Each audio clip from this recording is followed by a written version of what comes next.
జరిగినంత హాని కూడా జరగకుండా ఈ ప్రభుత్వం 2.5 ఏళ్ళు అయింది ఇప్పటికి వచ్చి 2.5 ఏళ్లలో ఎన్ని కట్టారో దేవుడు తెలుసు. కానీ పూల కొట్టారో నేను చెప్పగలను. అక్కడ హైదరాబాద్ లో పిల్లలు పూల కొట్టడమే. మహబూబ్ నగర్ లో పాపం కాళ్ళు చేయాలి చక్కగా లేని వాళ్ళు దివ్యాంగులు వాళ్ళు కట్టుకున్న కాళ్ళు 150 ఇంట్లో ఉంటే వాళ్ళ మీద కూడా పోయి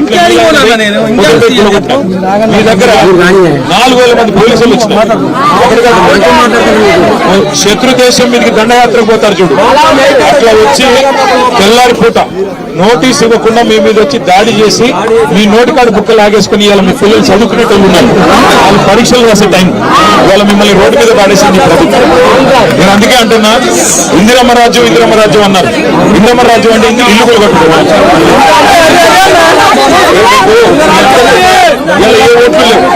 నేను రాజకీయం కోసం రావాలి. కేసీఆర్ సార్ చెప్పాడు, మీకు చెప్పమన్నాడు కేసీఆర్ సార్. మళ్ళీ మీకు ఇదే వెలుగుమట్లలో ఇదే జాగలో మీకు ఇల్లు కట్టించి మళ్ళీ గృహప్రవేశం కూడా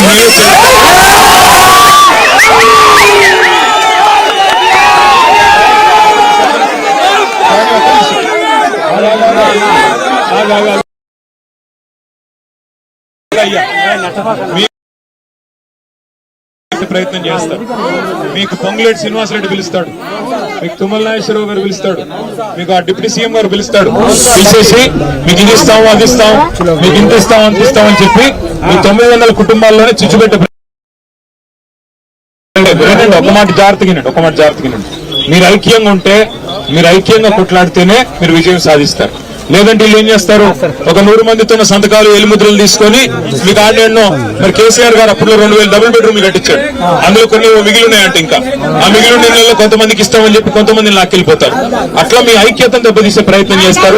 పాపం ఇక్కడ ఓపీడీఆర్ వాళ్ళు గతంలో అప్పుడెప్పుడు చేసిన పని ఇది.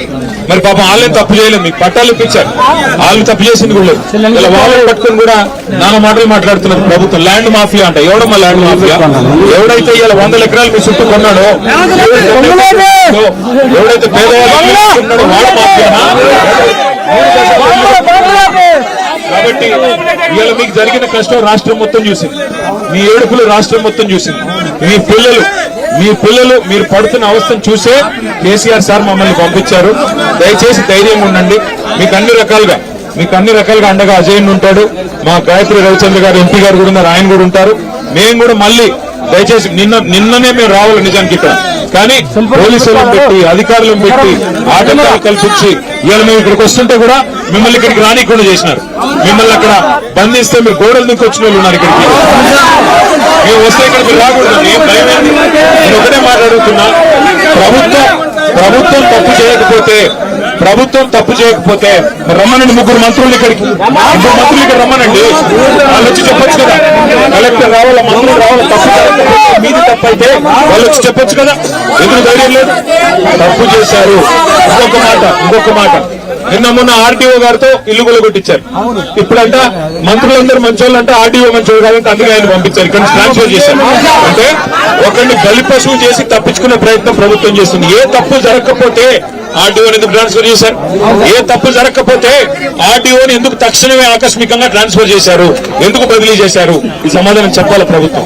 మంత్రులకు నిజంగానే ధైర్యం ఉంటే, మంత్రులు తప్పు చేయకపోతే వాళ్ళు ఎందుకు రావట్లేదు ఇక్కడికి? డిప్యూటీ సీఎం పొంగులేటి తుమ్మల రావాలి కదా, వచ్చి మీతో మాట్లాడాలి కదా. అందుకే ధైర్యంగా ఉండండి. మీ కేసీఆర్ అని ఉన్నాడు, మీ ఎంబడ కేటీఆర్ అని ఉన్నాడు, మేము అందరం ఉన్నాం మీకోసం. ఎట్టి పరిస్థితుల్లో కోర్టుకు పోదాం. మీకు అన్ని కాగితాలు ఉన్నాయి, కోర్టుకు పోదాం. కోర్టు కూడా మీరు రూపాయి ఖర్చు పెట్టుకునే పనిలా మేము పార్టీ తరఫున మేము కొట్లాడతాం, మీకు మేము ఉండగలం. దయచేసి ఐకమత్యాన్ని కోల్పోకండి, సంఘటనగా ఉండండి, ఒకటిగా ఉండండి, ధైర్యంగా ఉండండి. అంతేనా? ఓకే, మళ్ళీ వస్తాం, మళ్ళీ మిమ్మల్ని కాపాడుకుంటాం. ధైర్యంగా ఉండండి, ఎవరు కూడా బేజారు కాదు. మేము మీకు ఏర్పాట్లు చేసే ప్రయత్నం చేస్తాము. నా ప్రయత్నం నేను చేస్తాను బిడ్డ. కానీ మీకు తెలుసు కదా, మళ్ళీ పోలీసులు మళ్ళీ అధికారులు మీకు న్యాయంగానే తెప్పించి పట్టాలు ఇప్పించే ప్రయత్నం నేను చేస్తాను. ఓకే, ధైర్యంగా ఉన్నాను అంతవరకు. Thank you.